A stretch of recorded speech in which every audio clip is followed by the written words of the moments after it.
Welcome back, everyone, to Global War 1936 and Operation Underworld. This time around, we're doing turn number 3 for the common turn. So let's start out with the CCP. They're up first. And let's review their actions in terms of purchases and all that. So we're going to spend $3 and buy a cavalry unit. We have a total of 6 to spend. 2 of it we're going to spend to try and increase our chances for influencing Singhai, the warlord there in Singhai. That's going to cost $2 and boost up our roll to a 4 or less, and then we're just going to save $1. Previewing the Soviets, they are going to roll for jet fighters at an 8 or higher. We're currently at stage 1, so looking to get to stage 2 on that.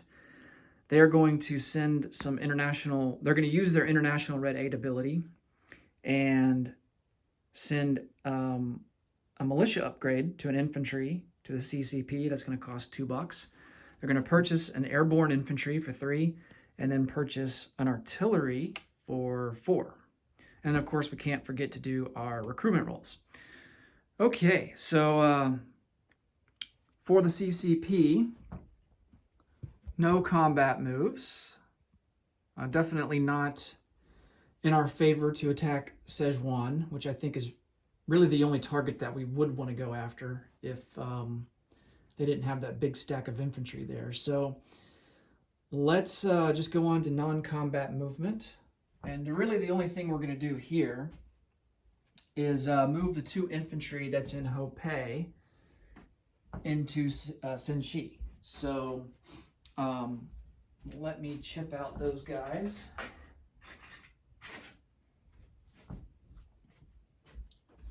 And then I'll count to see how many infantry. We got a decent stack of infantry ourselves in Shenxi, so I'll do a count here and see how many we have.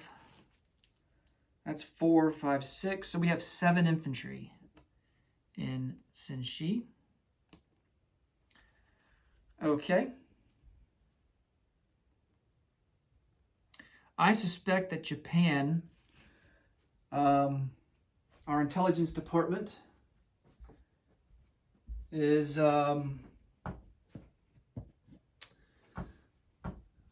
receiving information that Japan is likely going to attack this turn, if not definitely by next turn. So I wish we could strategic rail move or move those militia back into Senshi as well. I mean, they're basically just sitting ducks right there. But I don't think we can move them because we don't have, we're a minor power. We're not a major power, so minor powers can't move militia. And I think that even counts for like strategic rail movement as well. The rule is not, I couldn't find anything in the rule book that specifically states that, but I'm going to assume that's the case because militia are not allowed to move outside of home country. Or I think China, the Chinese territory becomes home country, but either the KMT or the CCP would have to become a major power for it to be considered home country at that point. So because we're a minor power, we can't move them. So yeah, that's going to be it for the CCP for non-combat moves. Let's go ahead and place down our... oh, we got to do our influence roll. Let's do that before we place any units. Okay. We've been pretty lucky here for our influence roll, so let's see if that streak will continue. We need a 4 or less. Oh, we got it. Wow. Oh man, this doesn't really happen very often. So we are on a heater. My goodness. This is crazy. Okay. So we take over Sinshi, right? It is our Singhai rather, which is right here. So I will replace those units off camera. I'll go ahead and put down a roundel there to remind me. And then let's place down our 1 cav unit, and then we can do our recruitment roll. I really think Japan's going to attack on this turn because, you know, the CCP just keeps getting stronger and stronger, and I don't think Japan's going to want to just sit back while they take over all of China. Okay, let's see. Recruitment roll. Would be fantastic if we hit this too. All right, so we are sitting, I believe, at a 5 or less for our recruitment roll. 1, 2, 3, 4, 5. Yep, we have 5 territories now. So let's go ahead and see if we hit that. Oh, nope, no luck there. We rolled an 8. Okay. Now,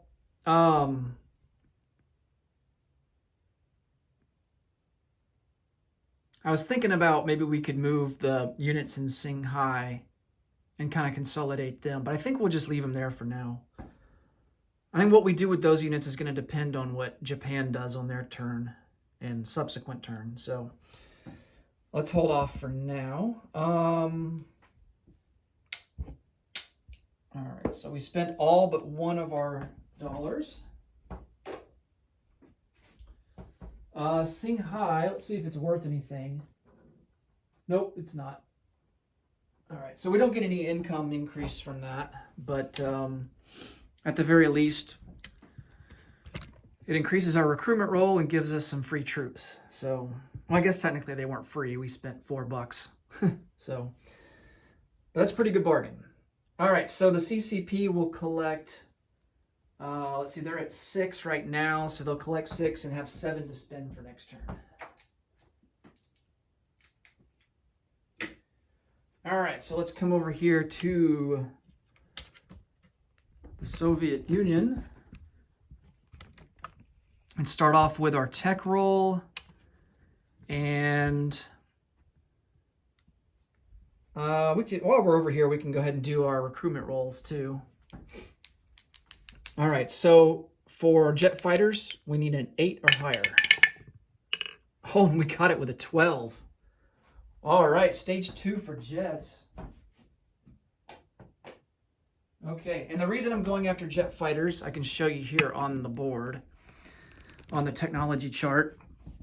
The reason that we are going for jets is because it is a part of a strategic objective, which is over here, Soviet technological supremacy. So we need to complete jet fighters and we need to complete strategic rockets. And strategic rockets is going to be more difficult because it rolls at a 9 or higher. So if we can get both of those, then we complete that objective. And you know, the goal of the whole game is to complete strategic objectives and have more than your opponents when the game ends. So we are doing pretty good on the technology front, and hopefully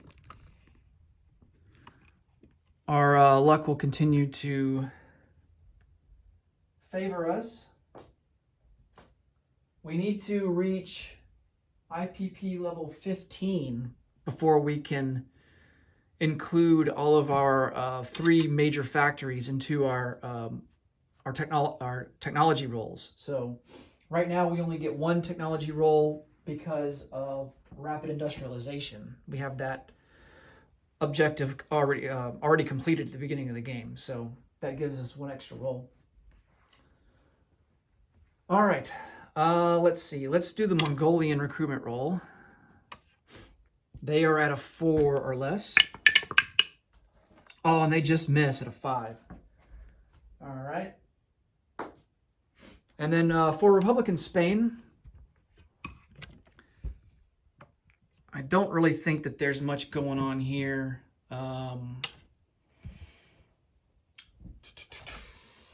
We're just kind of playing defense for now. Turtling up in Madrid. Nationalist forces, you know, they're building, but I still don't think Well, they do have a cavalry, though, that can just go in and take Catalonia. Cavalry's movement is not impeded by mountains. So, you know, like armor units, like tanks, motorized infantry, mechanized infantry, they can only move one space if they're moving into a territory containing mountains. Cavalry, not affected by that. So their attack value is still affected, but their movement ability is not affected at all. So I think what we're going to do is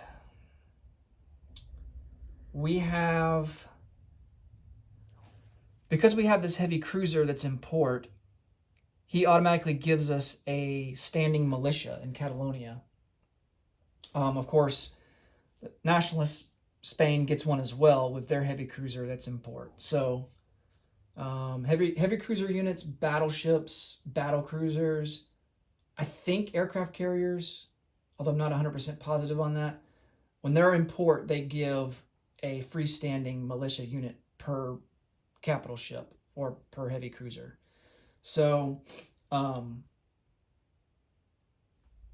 if the unit is destroyed, then it takes a turn to replenish the crew on that ship. So the ship is not destroyed, it just is inoperable for a turn because it has to replenish the crew. Okay, I think what we're going to do is we're just going to move one militia over into Catalonia. And then I'll get another sculpt out for Madrid.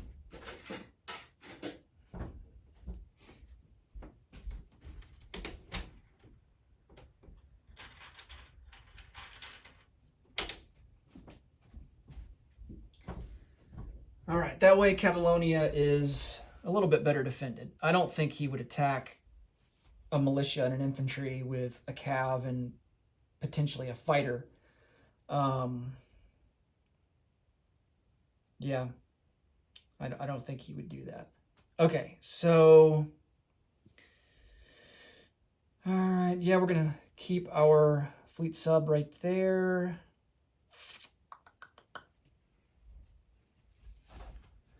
And I think that's going to be it for Republican Spain. So our recruitment roll is going to be at an 8 or less. Let me double check that. 1, 2, 3, 4. 1, 2, 3, 4, 5. Yeah, 5 on the mainland and then 3 down here. So yeah, 8 or less. And we hit it with a 6. So didn't put the camera on it, but yes, we rolled a 6. So we will add another infantry. We will add another infantry to, man, I'm tempted to put it in Catalonia.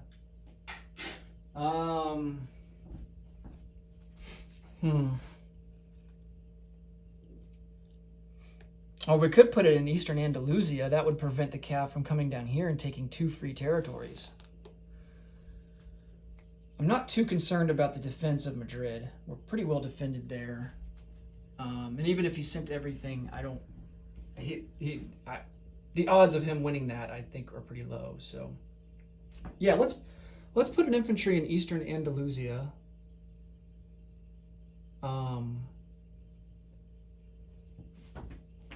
Let's do that.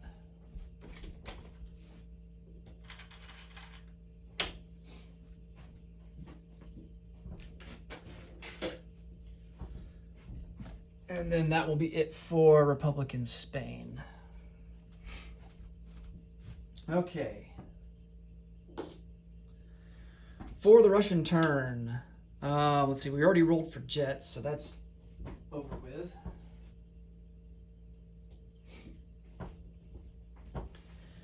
No combat moves this time around. We don't have any income increase rolls. That's going to be for next turn. So all we have is non-combat movement.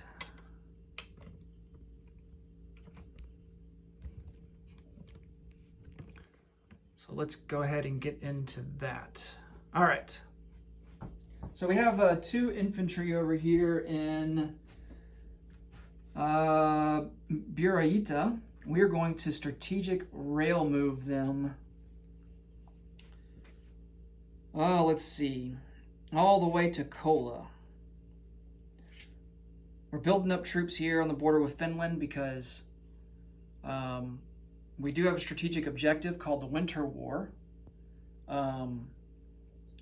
to take over all of Finland. But we won't be able to take over all of Finland until either A, we reach our wartime economy, which I believe is at IPP value 19,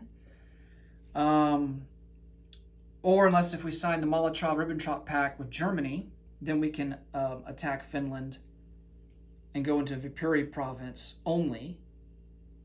And then we would have to wait until we reach our wartime economy at level 19 before we could invade all the rest of Finland and get that strategic objective. So Finland is very important for us in terms of getting us some victory points.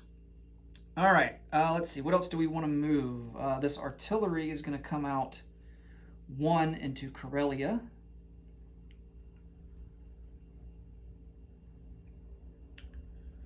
One infantry from northern Belarus is going to come down to southern Belarus, and then we're going to send 1 infantry from western Russia into northern Belarus.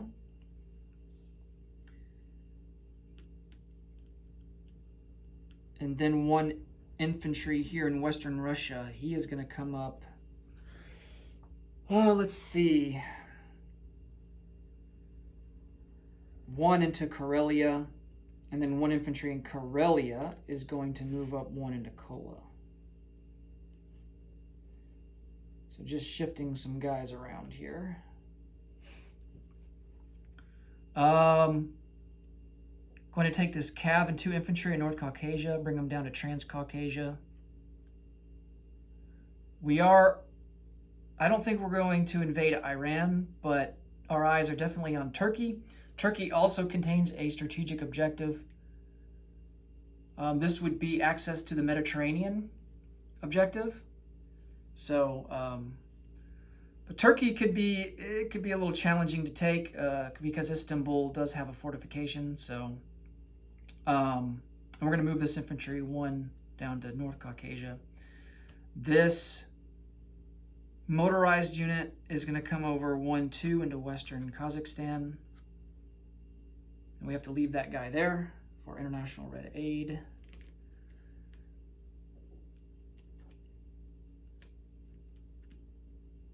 All right.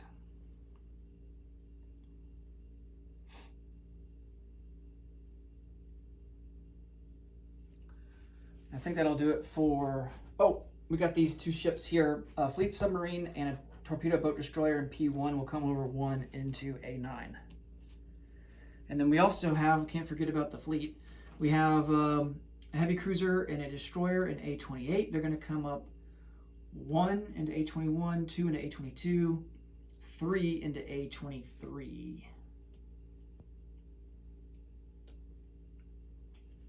We're just trying to make it to the Baltic Sea into Leningrad there to join up with the rest of our fleet. And then a coastal submarine will come down 1 into M4.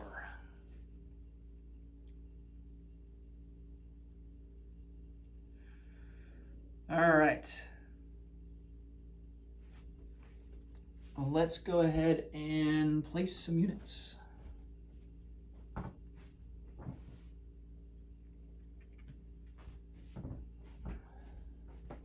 So an airborne infantry is going to go into Stalingrad. And then this artillery will go into Leningrad.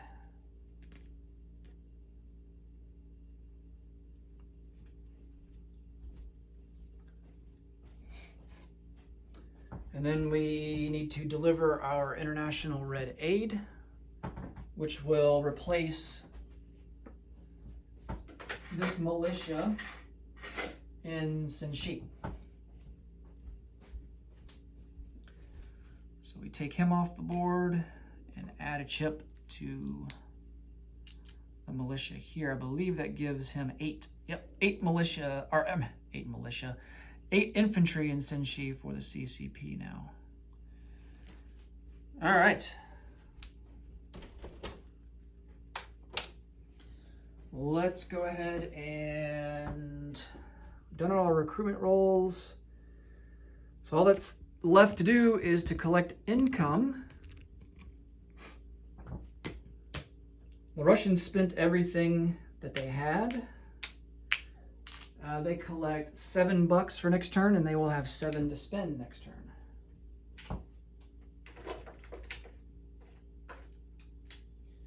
And that will do it for the common turn, turn 3. Next up will be Japan, and things could get interesting next video. So we'll have to wait and see if that indeed is the case. But as always, thanks so much for watching. I hope you have a great day, and I'll see you in the next video. Take care. Bye for now.